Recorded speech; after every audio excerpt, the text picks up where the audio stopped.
we are inviting all of you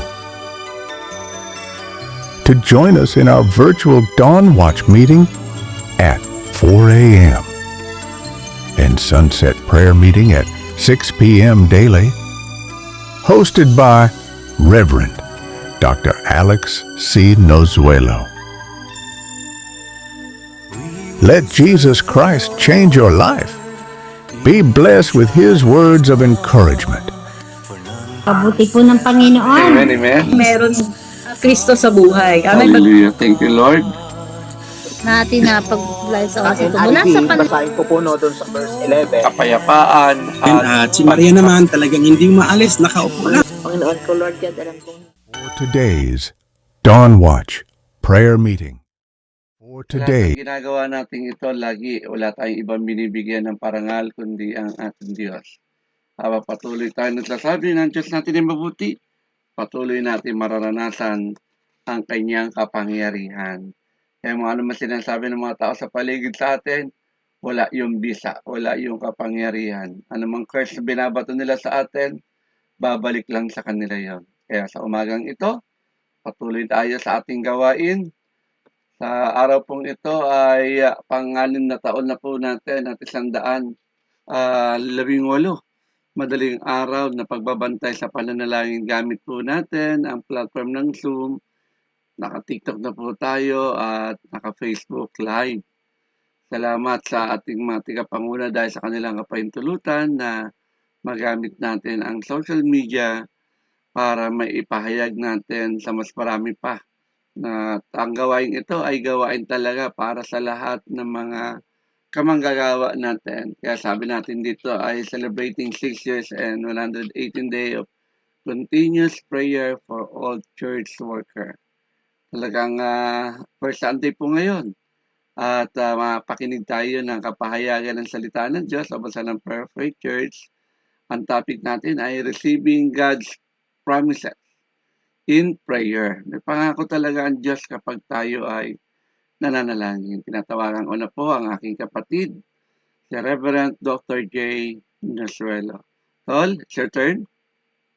Praise God, magandang araw po sa ating lahat at isang kagalakan na kasama namin kayo ngayon sa araw na ito. At praise God, at least salamat sa Lord. Ang Diyos ay naging mabuti at makapag-share sa atin ng salita ng Panginoon sa araw na ito. So kung tayo po ay may salita ng Panginoon, tayo po ay magbukas ng ating kasulatan sa Marcos 11, verse 23 at dagdagan natin ng 24. Yung mga halaga yan. So kung nandiyan na po kayo, buksan po natin ito. Salamat sa Panginoon. Ang sabi ng Bible dito, tandaan ninyo ito, sabi ni Jesus, kung kayo ay nananampalataya sa Diyos at hindi nag-aalinlangan, maaari ninyong sabihin sa bundok na ito, umalis ka riyan at tumalon ka sa dagat. At ito nga ang mangyayari. Verse 24. Kaya't sinasabi ko sa inyo, ano man hingin ninyo sa inyong panalangin, maniwala kayong natanggap na niyon at matatanggap nga ninyo. Tayo po ay manalangin. Aming Ama, maraming po salamat sa oras na ito. Kaya mong samahan mo kami ng iyong Holy Spirit. Taas ng scripture na yon at sa baba ng scripture na yon kung merong kondisyon. Kapag may makita kang kondisyon, i-adjust mong buhay mo ayon doon sa kondisyon nun. Yan ang isa sa pinaka-effective na paraan kapag kayo ay nagpe-pray. Kasi madalas na issue, nagpe-pray tayo kaya't hindi tayo tumatanggap, hindi dahil ang Diyos ayaw niya ibigay sa'yo. Kaya at first, pinangako ng Diyos yan. So, binded siya dyan, nakakovenant siya. Pero, hindi tayo tumatanggap sa Panginoon pag nagpe-pray kasi hindi tayo nag-a-adjust ng buhay para i-meet yung kondisyon na ipinangako ng Panginoon. Kaya, para tumanggap ka sa lahat ng pangako ng Diyos, after mong mag-pray, unawain mo yung kondisyon ng pangako niya. Gawin mo yung kondisyon, sundin mo yon, i-adjust mo ang buhay mo. I-adjust mo yung pamumuhay mo. Okay? Sometimes kasi nagpo-focus lang tayo sa pangako. Kaya katulad ng prayer natin na hindi mo ko iiwan, Lord, nangako ka, hindi mo ko iiwan ni pababayaan. Pero kung babasahin mo yung taas noon, tsaka baba, Okay? Ang pinag-uusapan nun, huwag ka magiging mukhang salapi. Amen? Napala mo yung isang parte doon sa kondisyon doon. Uli balikan natin ito. Sabi ni Jesus, I tell you the truth. Okay, sabi niya, you can pray for anything. And if you believe, pasilin niyo may kondisyon. Pwede ka lang mag-pray na kahit ano. And if you believe, yun yung kondisyon, that you receive it, it will be yours. So kapag nag-pray ka para tumanggap ka, makita mo agad yung kondisyon doon, if you believe. Okay? Kaya ibig sabihin, kung maniniwala ka, tatanggap ka sa Panginoon. Kung ikay Mr. at Mrs. Duda, adjust mo sarili mo. Na kapag nag-pray ka, tanggapin mo ng maniwala ka na mangyari yun. Ibig sabihin, kapag ikay lumuhod, Lord, pipray ako sa iyo, Panginoon, ng ganitong bagay. Pag tayo mo, paniwalaan mo na mangyayari yun. That's how Mark 11 verse 23. Alam niyo po mga kapatid ko sa Panginoon, tandaan niyo, ang susi sa isang napakabisang panalangin ay ang pagsunod sa salita ng Diyos. Amen. Yan yung pinakasusi. Kasi sa bawat pangako ng Panginoon, madalas yan, meron itong mga kondisyon. At kung i-adjust natin yung buhay natin, itatama natin buhay natin sa bawat kondisyon na yan, ina-activate natin ang pangako ng Diyos sa buhay natin. At pinuposisyon natin ang ating sarili para tumanggap mula sa Panginoon. Amen? Okay, bigyan kayo sa example. Pasinin niyo si Joshua. Okay? May isang matinding pangako ang Lord kay Joshua nung pinasa sa kanya yung leadership mula kay Moses. Balikan natin yan. Joshua 1:5. Sabi ng Bible, no one will be able to stand against you as long as, sabi ng scripture, as you live. Amen. Okay. Sabi ng Panginoon, walang pwedeng lumaban sa inyo, tumalo sa inyo. Sabi ng Panginoon, for I will be with you as I am with Moses. I will not fail you or abandon you. Pansinin yan. Ang liwanag ng pangako ng Panginoon kay Joshua yan. Kahit sa atin, pwede natin tayuan yan. Okay, nasa iyo, walang pwedeng tumalo sa inyo. Katulad kay Moses, sinamahan ko siya, sasamahin ko. Hindi ko kayo ibibiguin, hindi ko kayo iiwan, sabi ng Panginoon. Pero pansinin nyo, bakit ang laki ng pangako ng Panginoon? Pero nung humarap sila sa bayan ng, ano ba yung unang nilang pinabaksak, natalo nila. Pero nung humarap sila sa labanan sa Jericho, totoo ang Panginoon. Tinalo ng Panginoon yung Jericho. Napakalaking bayan. Pero pansinin nyo, yung sumunod na laban, isang maliit na bayan ng Ai. Maliit na bayan lang yun. Sobrang liit yun kumpara sa Jericho. Pero natalo sila. Di ba? Natalo sila. Minsan mag-isip ka tayo, di ba Lord, sabi mo, walang ni isa. Di lang sinungaling ang Panginoon nun, Pastor. Sabi ng Panginoon, walang tatalo sa inyo, sasamahan kay katulad kayo pagsama kay Moises. Bakit nung lumaban sila ay natalo sila? Gumigo ba ang Panginoon sa kanyang pangako? Hindi.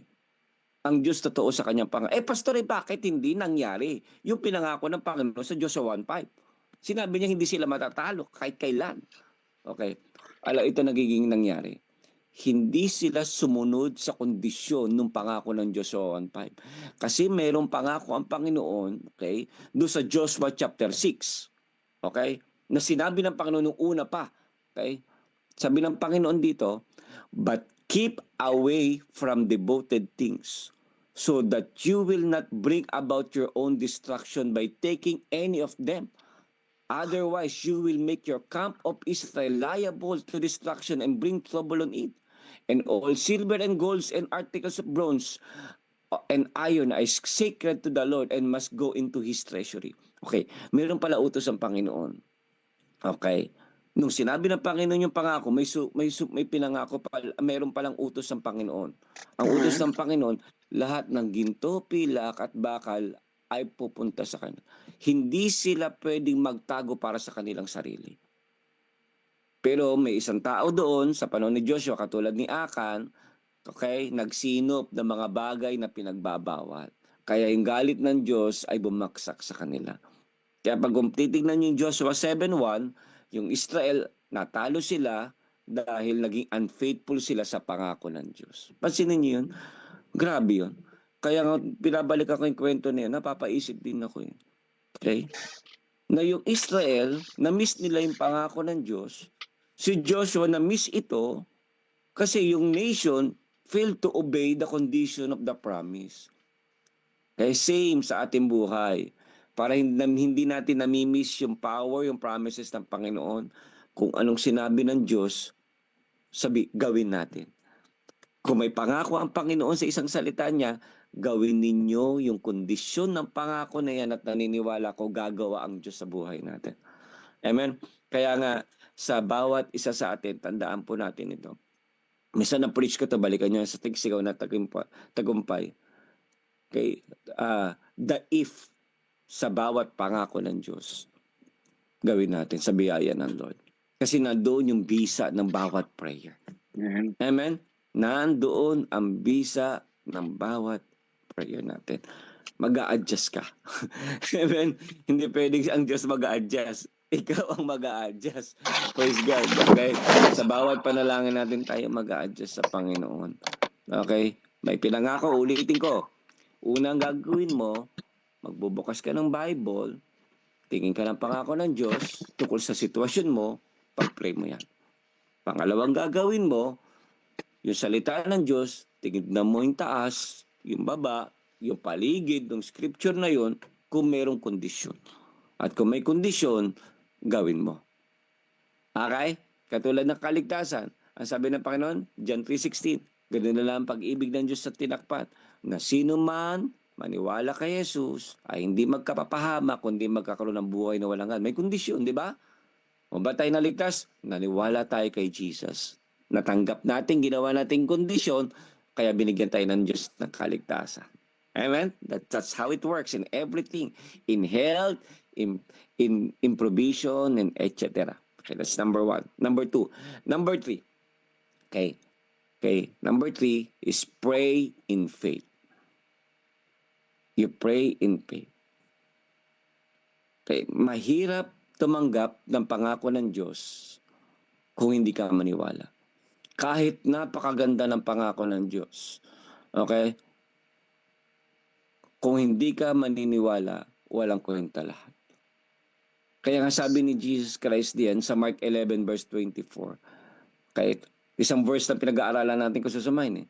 Therefore, I tell you, whatever you ask for in prayer, believe that you receive it and it will be yours. Paniwalaan mong sayo na at sayo na. Ang susi ay ang ating pananampalataya. Okay? Sa bawat pangako ng Panginoon, iyan ang ating hawakan. Kasi madalas ang issue natin, mga kapatid ko sa Panginoon, Pastor, bakit walang nangyayari? Okay, sa prayer ko. Okay, parang ang kape, para magkalasa, nilalagyan niyo minsan ng mga kung ano-ano. Minsan may asukal, merong creamer, etc. Okay, para magkaroon. Ganon din.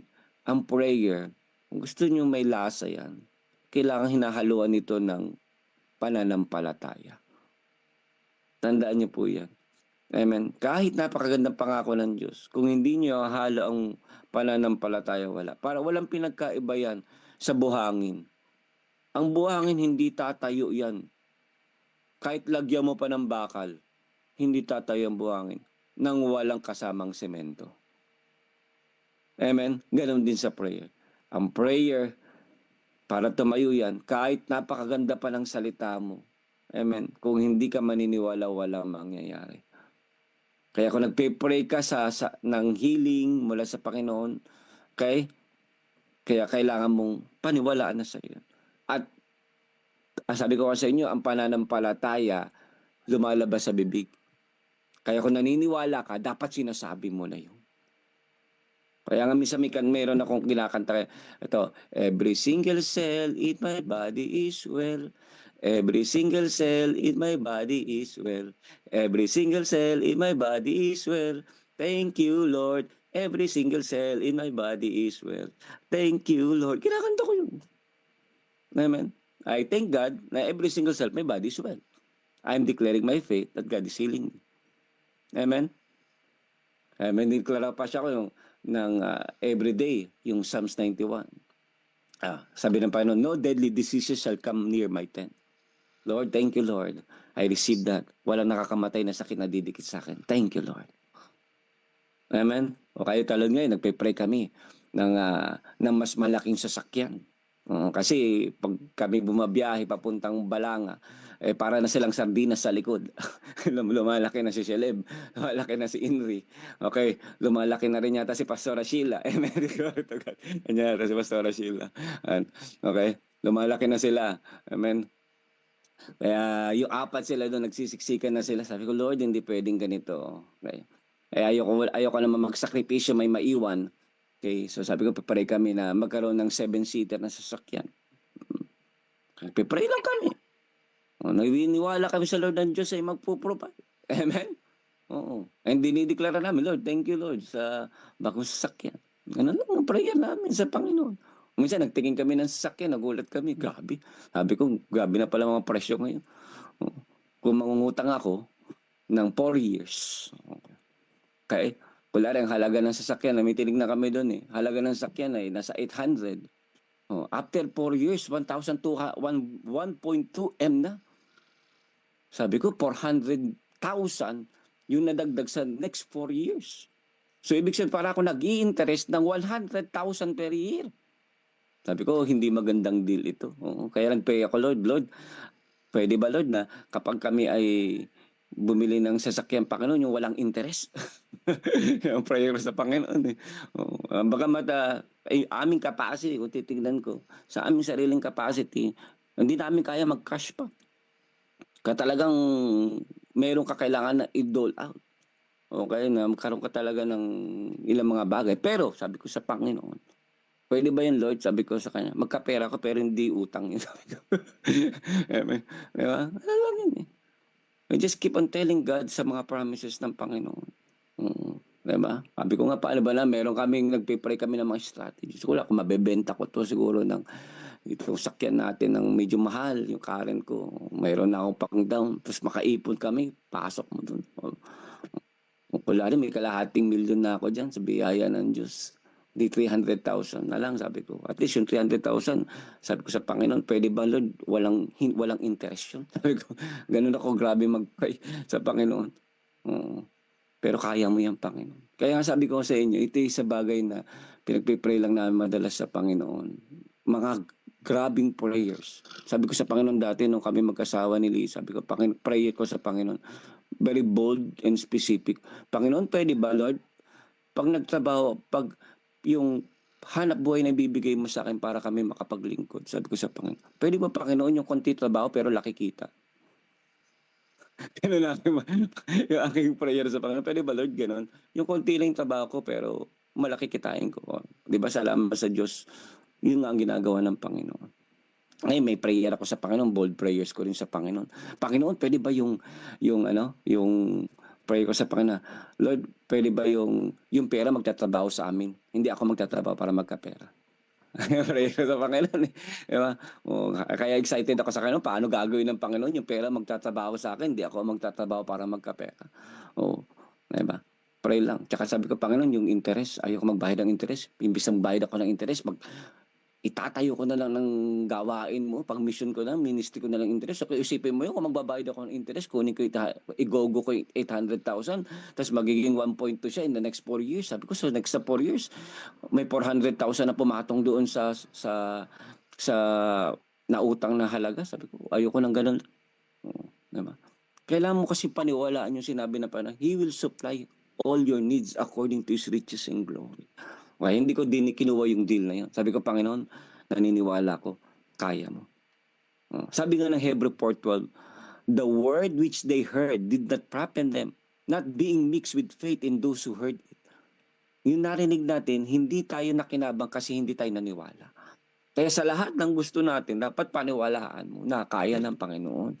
Okay? Kaya hindi lang ka lang pa nagpipray, Lord, wish ko sana. Pray tayo, wish ko sana. Diba? Hindi ganun. Okay, pag nagpray tayo sa Panginoon, expect mo, Lord, naniniwala ko, kaya mo. Kung babalikan ko ang Panginoon sa lahat ng buhay namin, itong bahay na to, sabi ko sa Panginoon dati, nakita niyo yung bahay na to na sa Johnson Screen. Sabi ko lang sa Lord dati, Panginoon, sabi ko sa Panginoon, bigyan mo ko ng bahay. Hindi pwedeng wala. Kasi pag mangungupahan ako, kailangan ko magtrabaho. At pag ako nagtrabaho, mahihirapan ako mag-ministry. Sabi ko, kaya Lord, pwede ba Lord, okay, paggawan mo ko ng bahay, lagyan mo ito na naman maging maayos. Kasi kung makupahan ako, mahina 8,000. Saan ako kuha ng 8,000? Para mangupahan. Salamat sa Lord, after 1 to 2 years, natapos itong 2 to 3 years pala, natapos itong bahay, ito na. Iniisip ko paano, hindi ko alam. Paano ko ulitin, hindi ko rin alam. Basta alam ko, nag-pray lang ako, naniwala ko sa Diyos, ito na yun. Amen? Kaya nga, hindi lang tayo nag-wish. Kailangan natin halo natin yung faith natin na kaya ng Panginoon sa bawat pangako. Amen? Kaya nga sa buhay natin ito, I am challenging you, brothers and sisters, to the Lord. When you pray, you just believe. Everything you believe. Sa anak ninyo, maganda kinabukasan, you start believing it. And you start calling it. Amen? Nung dinatapos si tatayo itong bahay na to, pangit to talaga sa totoo lang. Pero meron akong 2 F na dinideklara. Ano kayo, kunikwento ko na ba sa inyo? Pagdadaan ako dito galing sa church, magmi-mission ako, 2 F yan. Nililihans ko to. Sabi ko, wala akong pera noon that time. Totoo naman. Wala talaga. Pamasahe lang 20. Minsan papunta pa ng Subic, kulang pa. Kaya nililihans ko lang ito. Lord, itong bahay na tinatayo mo, 2 F, Lord, ang dinideklara. It is finished and it is furnished. Dadaan ako na, it's finished and it is furnished. It is finished and it's furnished. Lord, sabi mo, you will supply our needs. Lord, it is finished and it's furnished. Salamat sa Lord. Paglipas ng panahon, na-finish nga siya. Sa paglipas ulit ng panahon, na-furnish nga siya. Amen? Kaya nga sa buhay natin ito, you just keep on stepping. Kaya sabi ko, kung naniniwala kayo, lalabas sa bibig ninyo. Kaya magkakaiba yan. Kaya sa buhay na ito, I'm challenging you, brothers and sisters, di ko nahabaan, 5:15 na pala. Okay, para ma-enjoy niyo lahat ng pangako ng Panginoon sa victory, healing, blessing, sa lahat. Okay, receive niyo by faith yan. Kaya kami naniniwala, sabi ko, Lord, ano ba yung 2 pinagpipray namin? Yung sasakyan, magpray namin yan. Sabi ko, you will provide, Lord. Kaya mo yan. Okay, walang mahirap sa iyo. Nag-provide ka nga dati. Mas mahirap dati. Amen. Mas mahirap dati. Panahon ng pandemic, bumibili tayong sasakyan. Sabi ko, mas mahirap dati, pero provide mo. Amen. Nung panahon na binili na namin yan, sabi ko, magtitipid tayo, walang Jollibee, walang gala, kasi kailangan natin mag-raise ng pambayad dyan monthly. Isipin mo yun, may pumuntang kapatiran dito. Dito, nagluluto kami ng puto ni Mrs. kasi magtitinda kami. Dito may dumating na kapatiran dito, sabi niya, gusto niyo dagdagan yung trabaho niyo? Sabi niya. Ako na, alam mo, nangaasar lang. Gusto niyo dagdagan? Si Mrs. medyo malakas din. Sige, ano bang trabaho yan? Sabi niya. May papasok kitang virtual assistant, yung ano. Oh, sige, ganun lang namin. Kala namin biro-biro lang. Sige, kung totoo yan. Ang gulat kami, yung anak pala niya, isa pala sa mga manager ng isang virtual assistant sa Amazon. Na-hire si Lisa. Meron kaming ano man tawag dito, part-time 4 hours. Na trabaho siya. Pero ang ginawa namin sa part-time na inaral ko lang yung trabaho para 2 kami nagtatrabaho. Pag tinatamad siya ako, pag ayoko naman siya, pabisi ako siya, ganun lang, tulong kami. Kumikita kami sa 4 hours ng 10,000 per month. May sapat na yung pambayad. Doon sa konting tulak na lang, mababayaran na yung monthly amortization ng sasakyan. Ito nakakatawa. Nung nabayaran na yung sasakyan na blue, nag-close na yung kumpanya. Tapos na buto-buto. Nag-close na yung kumpanya. Ganun lang din. Sabi ko, thank you Lord. Para mo lang kami pinasok, para lang punuan yung pangailangan. Tapos na kami. Tapos na. Kaya tama yung sinabi sa Galatians 3:11. The just shall live by faith. The just shall live by faith. Kaya today, tapusin ko na po ito, hamon ko po sa inyo. Okay, imbis na naghihintay kayo sa Diyos, wala namang problema doon. Pero baka tignan ninyo. Okay, walang problema. Time talaga may waiting time talaga as we pray. Pero tignan nyo rin. Baka baliktad ang nangyayari. Baka ikaw naman ang hinihintay ng Lord. Amen? Baka ikaw ang hinihintay. Kaya kung ikaw hinihintay ng Diyos sa oras na ito, angkinin mo na. Yung pangako ng Panginoon. Okay? Kunin mo yung salita ng Panginoon sa biyaya ng Diyos. Tignan mo yung sinabi ng Panginoon. Pagkatapos yung makuha yung salita ng Diyos, grab nyo yung salita ng Panginoon. Okay? Nakakuha kayo yung salita ng Diyos. Tignan nyo yung mga kondisyon doon sa salita ng Panginoon na yan. Okay? At kapag nakita nyo yung kondisyon, apply nyo sa buhay nyo, sundin ninyo. Okay? At pagkatapos, Lagyan nyo yung pananampalataya nyo, halo nyo yung pananampalataya nyo, hindi lang kayo nag-wish. Deklara nyo sa bibig ninyo, sa pagkilos ninyo, deklara ninyo. Okay? Magugulat na lang kayo isang araw, amen, na lahat ng pangako ng Diyos, hawak na ninyo. Mabang buhay, no? Yung nasa 100 ka na, kinaiingitan nyo ngayon, pag nakakita kayo, 100, malakas pa. Kaya ng Panginoon yan. Yung bahay na pinangarap mo, kaya ng Lord yan. Mga anak na pinangarap mo, kaya ng Panginoon lahat yan. Basta magpray ka lang. Amen? Kaya sana po yung message today ay naging hamon sa atin. 3 po yan. Amen? Pray by the Word of God. Number 2, pray, then adjust your lifestyle. And number 3, pray by faith. Niwala ko lahat ng pangako ng Panginoon, hindi sinabi ng Diyos yan para pasabikin ka lang. Amen. Lahat ng pangako ng Diyos yan, sinabi niya para matanggap natin. Kaya today, we receive it by faith. Amen? Amen? Maging material yan, pang-spiritual yan, para sa iba yan. Kaya ng Diyos yan. Huwag kayong aayaw, kaya ng Panginoon. So gawin niyo lahat ng kaya niyong gawin sa tulong ng Holy Spirit para makasunod sa Panginoon. Tayo po ay mag-pray na. Father God in heaven, thank you sa word. And I really praise you, Lord Jesus, sa binigay mong message today. Kaya I pray, Lord, alam po namin na bawat pangako mo, hindi nandyan yan para maging palamuti o para maganyak lang kami. Naniwala kami sa bawat pangakong binigay mo. Unang-una yung kaligtasan na binigay mo kay Jesus Christ. Binigay mo talaga yan. Sinabi mo yan para maranasan namin. At salamat, Lord, na binigyan mo kami ng pagkakataong maniwala na si Jesus ay namatay sa krus para sa amin at ngayon kami papuntang langit. Kami niligtas mo.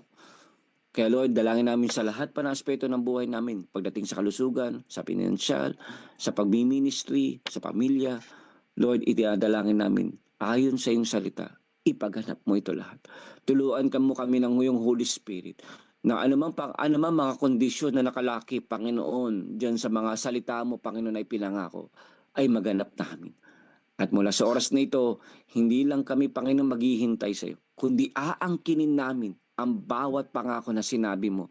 At Panginoon, iahalo namin ang aming pananampalataya, Panginoon, na sa bawat bagay na sinabi mo, mangyayari. Mangyayari, mangyayari, at mangyayari. Kaya salamat po aming Ama sa masarap na message today. Ng buhay ng bawat isa, gaganda, lulusok, magtatagumpay. Ang mga nananalangin na kagalingan ay malalasap dahil ipinangako mo yan. Ang mga nananalangin na magkaroon ng bahay, ipapaganap mo yan, katulad pagpapatupad mo sa amin. Sa mga nananalangin na magkaroon sa sakyan, ipapatupad mo yan. We declare we are debt-free in Jesus' name, and you will waive all interest in the name of Jesus. And thank you, Lord, for your grace na nag-aabound sa amin, that we will live long and finish strong. I declare it by faith. Your words are true. It will happen. In Jesus' name we pray. Amen and amen. Glory to God. Salamat sa Amen. Panginoon. Praise God. Palapakan natin ang Diyos sa buhay ni Reverend Dr. Jane Nusuelo sa napakagandang kapahayagan ng salita ng Diyos sa atin sa umagang ito. Tunay mga kapatid ko sa Panginoon, maraming pangako ang Diyos sa atin, lalo na pag tayo ay nananalangin. Problema lang, hindi lang tayo marunong tumanggap. Amen? Okay? Masyado daw mayain na maraming Kristiyano sa harapan ng Diyos. Ibinibigay na, isinusubo na, ay tumatanggi pa. Amen? Pagtanungin mo, kaya na tayo. Hayayain mo, kaya na tayo. Anong sasabihin? Dahil nahihiya, sasabihin niya, hindi, busog pa ako. Hallelujah. Kapag sa akin may nagyayaya talaga, kahit ano, hindi ko sinasabing busog ako, sinasabi ko, sige. Why? Kasi alam natin may pangako ang Diyos doon. Kapag tinatanggap mo yung kanilang ibinibigay, kahit na alam mo marami ka na, meron ka na, busog ka pa, o busog ka na, amen? At kakain ka pa rin, pinagpapala mo sila. Okay? Kaya ganoon na lang ang pagbibigay ng Diyos sa atin ng biyaya. Kala natin, ito'y pabor lang para sa atin, no? Kapag tayo tumatanggap ng pangako ng Diyos, ibig sabihin, meron tayong malalim na relasyon sa Kanya.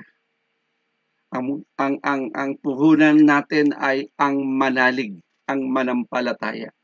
Mahirap kaya tumanggap kapag ikaw mismo hindi naniniwala. Tama po ba? Inaabot na sa'yo. Diskumpiyado ka pa, ibibigay ba talaga sa akin yan? Sa mga handaan, nahiya kang pumunta sa handaan. Ba't ka nahiya pumunta sa mga handaan? Bakit? Kasi hindi na-establish yung relasyon doon sa naghanda. Pero kung meron kang relasyon doon sa naghanda, pag inimbitahan ka niyan, sigurado, wala namang handaan na sisingilin ka pagkatapos kumain, tama po ba? Ganun din ang ating Diyos. Nagsabi siya, ibibigay niya.